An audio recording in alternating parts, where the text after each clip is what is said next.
നിങ്ങളുടെ favourite shows ഇനി ഒരിക്കലും മിസ്സാവില്ല. ഇപ്പോൾ C5 കാണും നിങ്ങളുടെ ഫേവറേറ്റ് ഷോസ് തികച്ചും സൗജന്യമായി. തൊഴിലാളികളെ ഇളക്കിവിട്ട് പ്രഭാവതി അമ്മയ്ക്കും വിനയ്ക്കും എനിക്കുമെതിരെ പ്രക്ഷോഭം സംഘടിപ്പിക്കുമെന്ന് പാർവതി പ്രഭാവതി അമ്മയെ വെല്ലുവിളിച്ചു.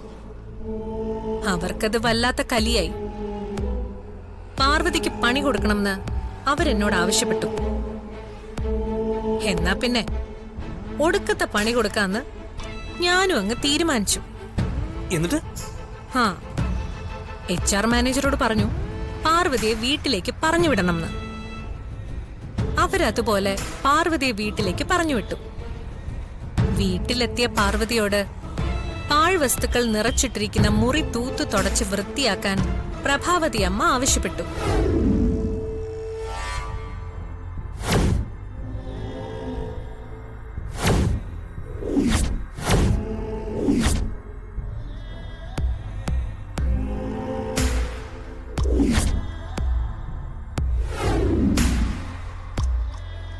പാറ്റയും എലിയേയും ഒക്കെ അടിക്കുന്ന ആ കീടനാശിനിയുടെ ഗന്ധമേറ്റ് അത് ശ്വസിച്ച് പാർവതി കുഴയും. ശ്വാസതടസ്സവും വൊമിറ്റിങ്ങും BP ഒക്കെ കൂടി അവള് വലയും.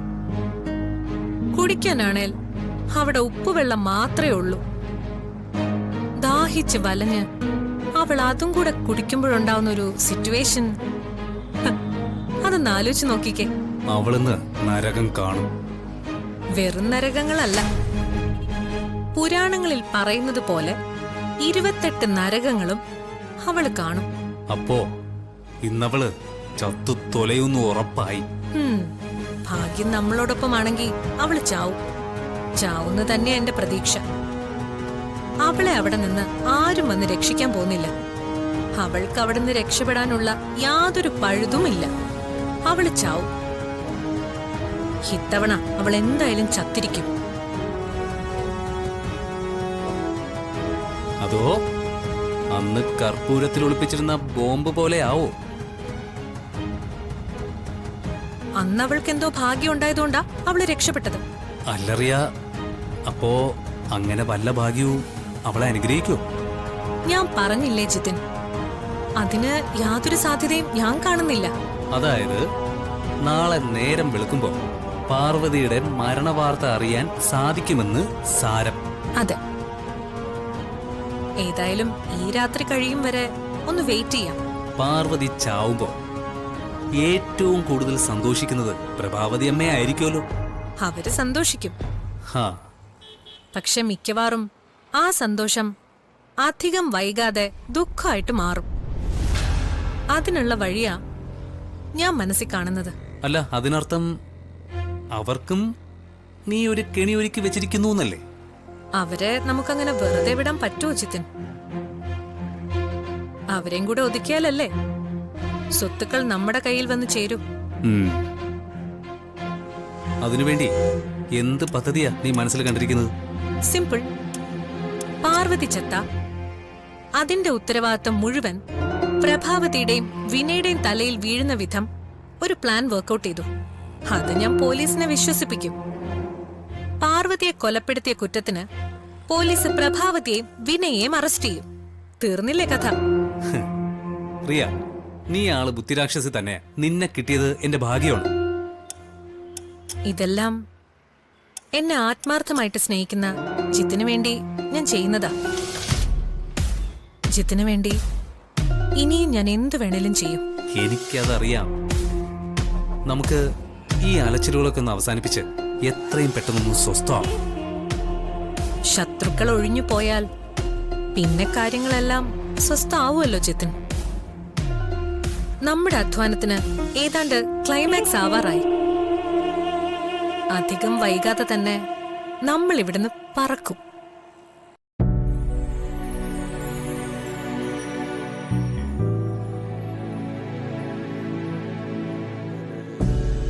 വിശാൽ സാർ എന്താ ഇത്രയും വൈകുന്നേ?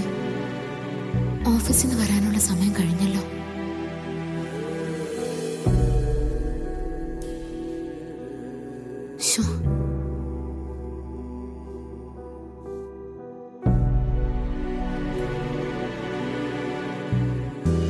വിശാൽ സാർ, താൻ എന്നെയും കാത്ത് മുഷിഞ്ഞിട്ടുണ്ടാവും അല്ലേ? ഏ അതല്ല, ഇത്രയും നേരമായിട്ടും കാണാത്തതുകൊണ്ട് സാറ് എവിടെ പോയെന്ന് ചിന്തിക്കുമായിരുന്നു ഞാൻ. ഇന്നെനിക്ക് ഒത്തിരി ജോലി ഉണ്ടായിരുന്നു പാർവതി. അമ്മ ഇന്നെന്നെ ആ സിറ്റി ബ്രാഞ്ചിലേക്കാ പറഞ്ഞു വിട്ടത്. അവിടുത്തെ ജോലികളൊക്കെ ചെയ്തു കഴിഞ്ഞപ്പോ ഒത്തിരി വൈകി. അപ്പോ സാറിന്ന് നമ്മുടെ ഓഫീസിലുണ്ടായിരുന്നില്ല അല്ലേ? ഇല്ല, അയ്യോ, ഞാനത് അറിഞ്ഞില്ല. ഉടനെ സിറ്റി ബ്രാഞ്ചിലേക്ക് ചെല്ലണമെന്ന് അമ്മ പറഞ്ഞതുകൊണ്ട് ഞാൻ അപ്പൊ തന്നെ അവിടെ നിന്ന് പോയി. തന്നെ കാണാനുള്ള സമയമൊന്നും ഉണ്ടായിരുന്നില്ല. പ്രഭാവതിയമ്മ, നിങ്ങളുടെ ബുദ്ധി എനിക്ക് മനസ്സിലായി. എന്നെ വീട്ടിലേക്ക് പറഞ്ഞു വിട്ട് ജോലി ചെയ്യിപ്പിക്കാൻ വേണ്ടി വിശാൽ സാറിനെ സിറ്റി ബ്രാഞ്ചിലേക്ക് പറഞ്ഞയച്ചു.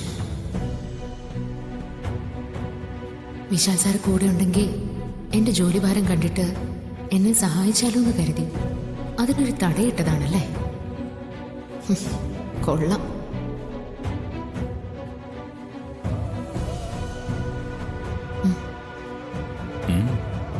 എന്താടോ അതിനിടയ്ക്കൊരു ചിന്ത? ഏയ് ഒന്നുമില്ല.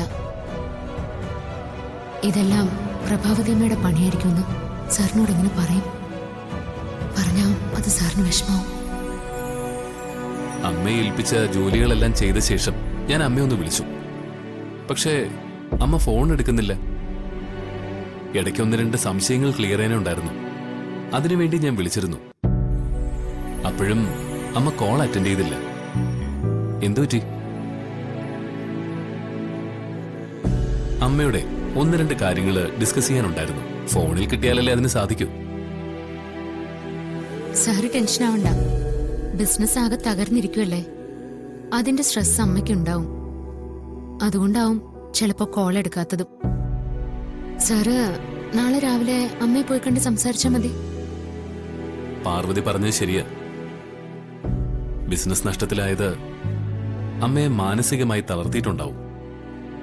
പാവം അമ്മ, എന്ത് ചെയ്യാനാ? വിനയും റിയയും കൂടിയല്ലേ കമ്പനിയെ ഈ ഗതിയിലാക്കിയത്.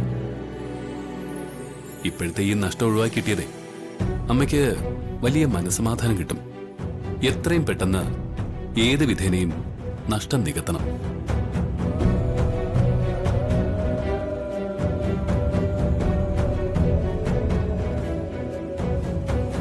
വിശാൽ സാർ, ഇപ്പോഴും യഥാർത്ഥ കുറ്റവാളി ആരാണെന്ന് സാർ അറിയുന്നില്ലല്ലോ. സാറിന്റെ അമ്മയെ സാറിന് നഷ്ടമാക്കിയത് ആ ദുഷ്ടയാ. എന്തു തന്നെയായാലും ദൈവം അവരെ വെറുതെ വിടില്ല. അമ്മയെ നഷ്ടപ്പെട്ടതിന്റെ സങ്കടം സാർ അനുഭവിക്കുമ്പോൾ അത് കണ്ടില്ലെന്നടിക്കാൻ ഈശ്വരനാവില്ലല്ലോ. പ്രഭാവതി അമ്മയുടെ നാളുകൾ എണ്ണപ്പെട്ട് കഴിഞ്ഞു. അവര് നരകയാതന അനുഭവിക്കുന്ന നാളുകൾക്ക് ഇനി അധിക ദൂരമില്ല. ഡൗൺലോഡ് ചെയ്യൂ C5 ആപ്പ്. കാണൂ എല്ലാ എപ്പിസോഡുകളും സൗജന്യമായി.